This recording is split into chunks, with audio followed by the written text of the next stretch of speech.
बघा practice set 1.3 त्यातला third question मधला तिसरा क्वेश्चन आपण घेत आहोत. बघा इथे ax प्लस म्हणजे x plus 2y is equal to -1 2x minus 3y is equal to 12. म्हणजे ही टर्म आपल्याला बरोबर बघा लेफ्ट साइडला x आणि y चे टर्म पाहिजे असतात क्रॅमर सूट साठी. तिथं फॉर्मॅट बरोबर आहे म्हणजे इथं आपल्याला काही सिम्प्लिफाय करण्याची आवश्यकता नाही म्हणून आपण डायरेक्टली डिटर्मिनंट फाइंड आउट करू. बघा d ची व्हॅल्यू इथं x चा कोएफिशियंट काहीच नाहीये म्हणजे 1 आहे, y चा कोएफिशियंट 2. या इक्वेशन मध्ये बघा x चा कोएफिशियंट 2 आणि y चा coefficient -3. d is equal to 1 into -3 म्हणजे -3 त्यानंतर -2 2 जार 4 म्हणजे d ची व्हॅल्यू आपल्याकडे आली -3 आणि -4 म्हणजे -7 म्हणजे ग्रेटर साइन आपल्याला म्हणजे मोठ्या नंबरचं चिन्ह जे आहे ते आपल्याला आन्सर द्यावं लागतं. इथे लक्षात घ्या d झाल्यानंतर dx साठी बघा पहिला जो कॉलम आहे तो हाईड करा त्याच्याऐवजी इज इक्वल टू च्या बाहेरची व्हॅल्यू घ्या म्हणजे -1 आणि 12 बघा -1 12 आणि second column as it is घ्या 2 आणि -3 बघा -1 इंटू -3 म्हणजे 3 -12 इंटू 2 म्हणजे 24 मग 3 -24 -21 म्हणजे बघा dx ची व्हॅल्यू आपल्याला किती आली -21.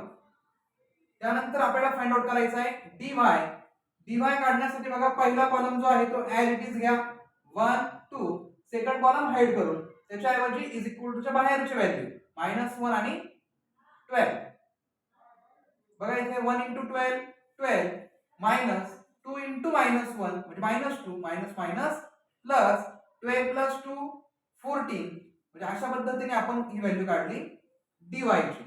मग आपल्याला काढायचं आहे x is equal to dx upon d आणि y is equal to dy upon d.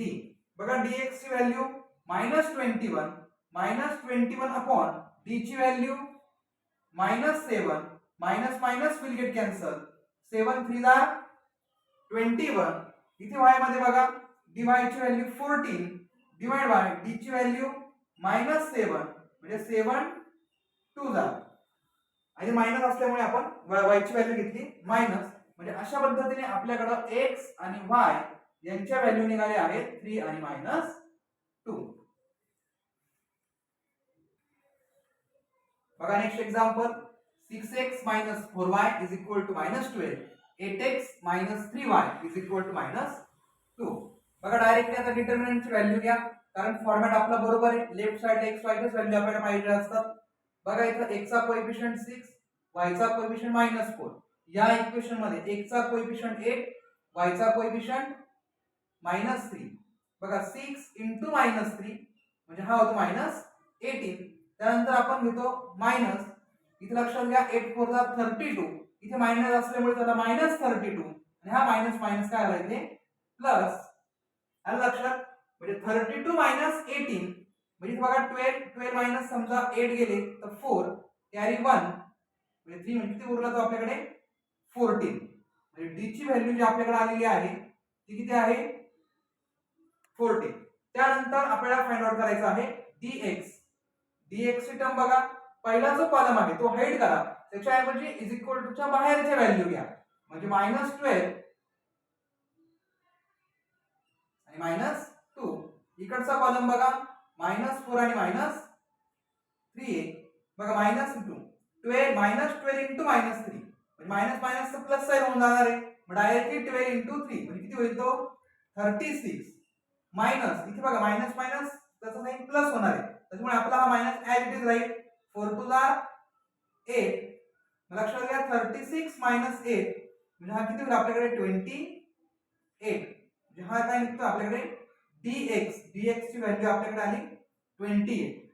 बघा त्यानंतर आपल्याला फाइंड आउट करायचं आहे dy ची व्हॅल्यू बघा आता काय करायचंय दुसरा कॉलम तुम्हाला हाईड करायचा आहे दुसरा कॉलम हाईड करून म्हणजे पहिला कॉलम अगोदर ऍज इट इज लिहून घ्या 6 आणि 8 दुसरा कॉलम हाईड करून त्याच्या ऐवजी बाहेरची व्हॅल्यू -12 आणि -2 6 इंटू -2 -12 त्यानंतर मायनस बघा 12 8 जा 96 आणि इथला जो मायनस आहे म्हणून -96 आणि हा मायनस इथे झाला तो प्लस 96 आलं लक्षात? मग 96 मायनस 12 बघा इथे 6 मायनस 2 4 आणि 9 मायनस 1 म्हणजे 8 म्हणजे dy ची व्हॅल्यू आपल्याकडे किती आलेली आहे 84.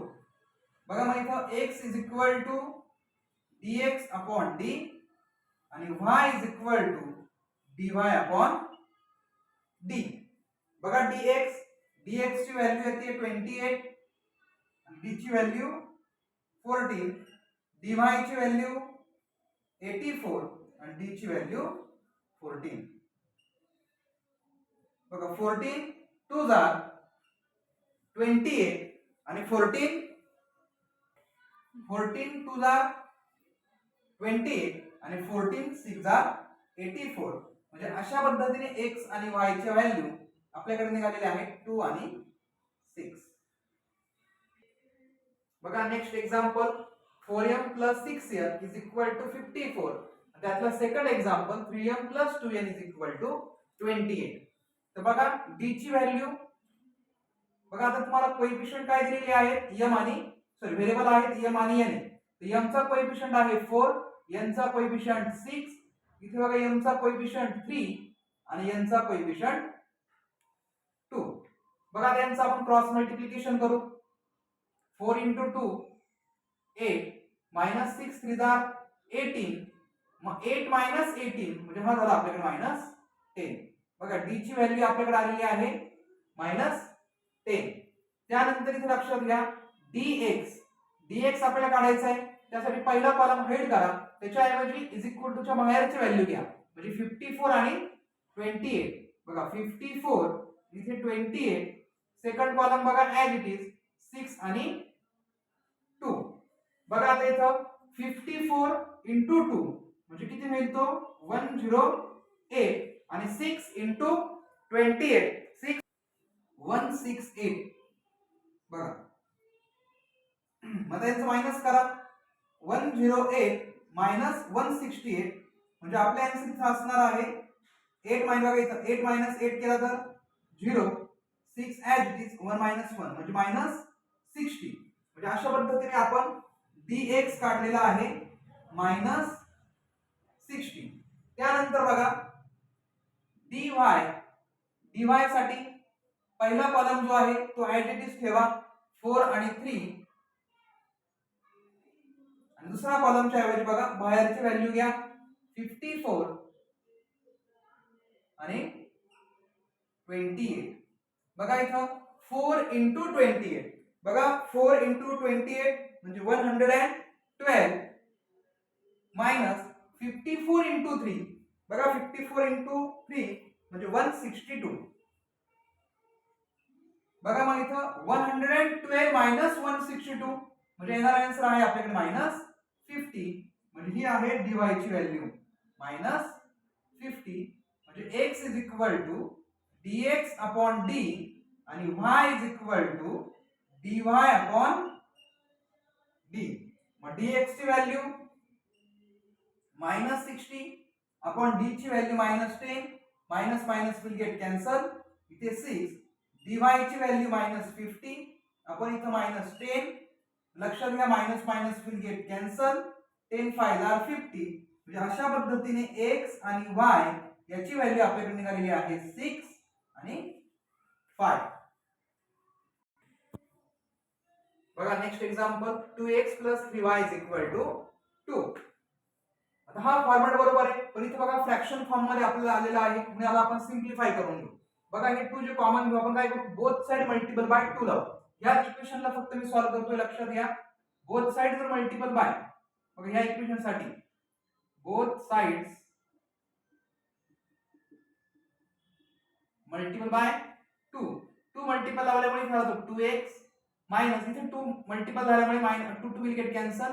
इथे उरला y इथे 2 विल गेट कॅन्सल. इथे उरला 1. म्हणजे बघा आपल्याकडचं इक्वेशन तयार झालंय. पहिलं इक्वेशन जे आहे ते आहे 2x 3y 2 आणि इथे लक्षात घ्या 2x y 1. बघा आता d ची व्हॅल्यू x चा कोएफिशियंट 2 y चा कोएफिशियंट 3. इथे बघा x चा कोएफिशियंट 2 y चा कोएफिशियंट -1. बघा 2 into -1 म्हणजे -2 minus 2 3 are 6 म्हणजे हा आपल्याकडे होतो -8. बघा d ची व्हॅल्यू -2 -6 म्हणजे काय झाला तो -8 आहे. त्यानंतर लक्षात घ्या dx साठी बघा पहिला कॉलम तो हाईड करा, त्याच्याऐवजी बाहेरची व्हॅल्यू बघा 2 आणि ती आहे 1 आणि सेकंड कॉलम जो आहे तो ऍज इट इज. मग 2 * -1 -2 -1 * 3 3 म्हणजे dx जो आपल्याकडे आहे तो आहे -5 म्हणजे -2 -3 -5. त्यानंतर इथे लक्षात घ्या dy ची व्हॅल्यू, dy च्या व्हॅल्यूसाठी पहिला कॉलम जो आहे तो ऍज इट इज लिहा 2 आणि 2. बघा सेकंड कॉलम हाईड करून त्याच्याऐवजी बाहेरच्या व्हॅल्यू घ्या 2 आणि 1. इथे बघा 2 1 जार 2 -2 2 जार 4. बघा 2 1 जार 2 2 2 जार 4 म्हणजे 2 - 4 हा किती होणार इथे -2. म्हणजे अशा पद्धतीने तुम्ही इथं dx आणि dy ची व्हॅल्यू आपण इथे फाइंड आउट केल्या. पुढे बघा आपल्याला काय पाहिजे x म्हणजेच dx/d. इथं बघा y ची व्हॅल्यू dy/d. dx बघा -5 अपॉन d ची value -8. Minus minus will get cancel म्हणजे इथे आला 5/8. इथे dy ची व्हॅल्यू आहे -2. इथे आहे -8. 2 2 विल गेट कॅन्सल. 2 1 जार आणि 2 4 जार म्हणजे अशा पद्धतीने x आणि y जो आपल्याकडे आहे तो आहे 5/8 इथं आहे 1/4. म्हणजे अशा पद्धतीने आपण x आणि y इथं आपण फाइंड आउट केला.